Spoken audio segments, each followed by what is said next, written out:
Hello Freedom Family, especially the Australian one, because I am here to talk about the federal election coming up in 2025.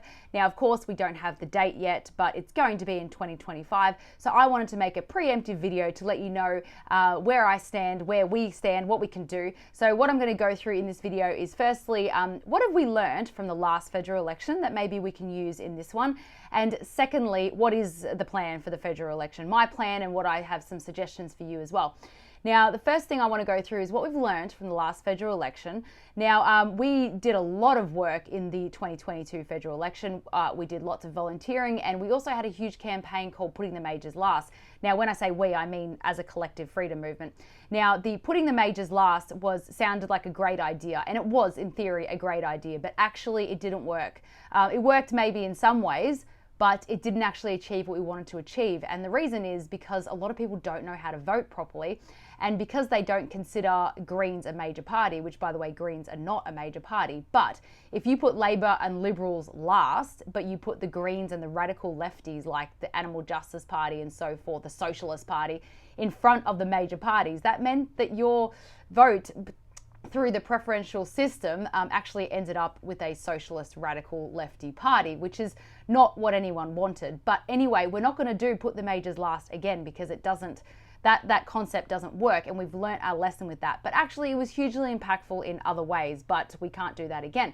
Secondly, we had a huge volunteer campaign called Make Your Vote Count, which achieved a lot of things. It didn't necessarily achieve our mission. However, it brought a lot of people together. But what I found the biggest problem with Make Your Vote Count is that we were trying to help all the centre-right minor parties at once. And unfortunately, you can't do that in an election. You have to choose a team or an individual, because imagine this, you're an everyday voter who doesn't know much about voting, and you turn up to a polling booth and a volunteer gives you 4 how to vote cards. I mean, what would you do? You're going to throw them all in the bin and not even look at them, because all the how to vote cards contradict each other. So how are you supposed to choose which one? So definitely this time around, we have to only help one person or one party if we're going to have an impact at all, without like confusing the absolute bejesus out of people.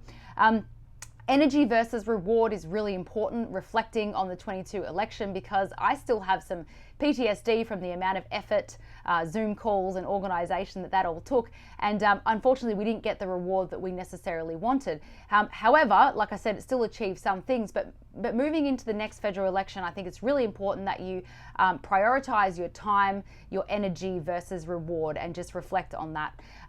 Now, anything that could have been done to necessarily affect the next election in a big way, probably it's too late for a new huge campaign. Anything that was going to be done would have had to have been started about a year ago. But we can still make an impact, and I want to give you some hope that after the 2025 federal election, I have a huge campaign coming up, and I'm rebranding and relaunching RDA, so it's very, very exciting. And this campaign could potentially be a huge game changer politically for Australia. But anyway, more on that another time. So what is the plan? Okay, what do we have to work with now?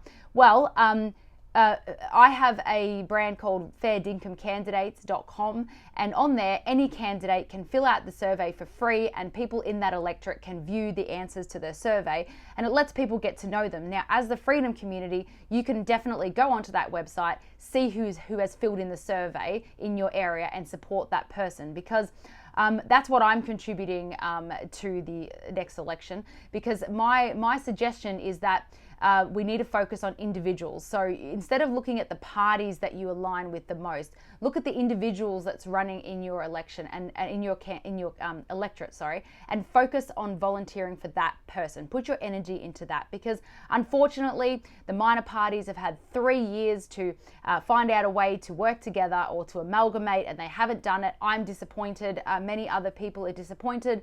I'm disappointed that new parties have been formed and are running candidates when they align so closely with other parties, and it seems like there's 1 or 2 fundamental issues they don't align on, and that's enough for them to split the vote. And unfortunately, they're all going for the same group of people, and there's not enough of us.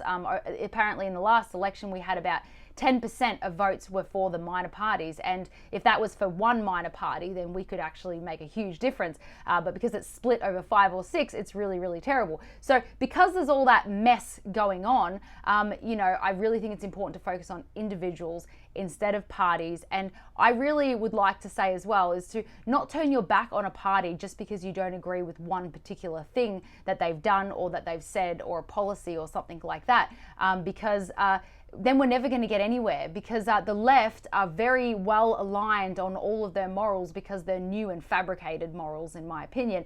But because our morals are with our upbringing and they're like fundamental, they're religious or something like that, we find it really hard to work with someone who might not agree on one particular topic. But I think it's really important that we see the bigger picture here and realize that you're never going to find a party that aligns 100% with you. And if that's what you're looking for, well, you're going to be partyless for the rest of your life because it doesn't exist. That's a fairy tale. But anyway, I'm going to be releasing a very basic voting strategy, which is like so simple, guys. It really is. What you do is you put the minor parties that you like the best at the start, then straight under that you put the Liberal Party, and then you put the radical lefties and you put the Greens at the end. It is really important you put Liberals before the Greens and Labor, because Liberals are the lesser of evils. I mean, it's a terrible choice that we have, but it is what it is. The system is what it is. So you give your first votes to the minor parties that you respect and that you're principally aligned with and that you like, and then you just put the Liberals next to make sure that your vote doesn't accidentally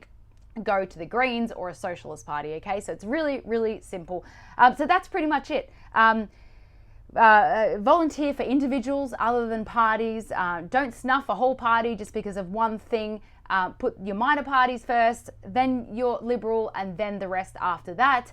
And let's learn from the last election and not like kill ourselves trying to volunteer for every Tom, Dick and Harry that you like, okay? Because it's just not realistic. And have hope that after the federal elections, RDA is coming back with this massive campaign that's going to be, I think, a game changer. I've been working on it for a really long time, and RDA is going to be a lot different than it was before, because I don't need staff or anything, because back in the day when RDA started, everyone was so desperate and they needed someone on the phone, someone on emails, etc. So it's just me just doing campaigns with RDA, and the brand Reignite Democracy Australia is just such a good name, and I think it's still so relevant. I think we still do have a sliver of democracy left in this country, and the new tagline for Reignite Democracy Australia is going to be democracy only works when voters participate.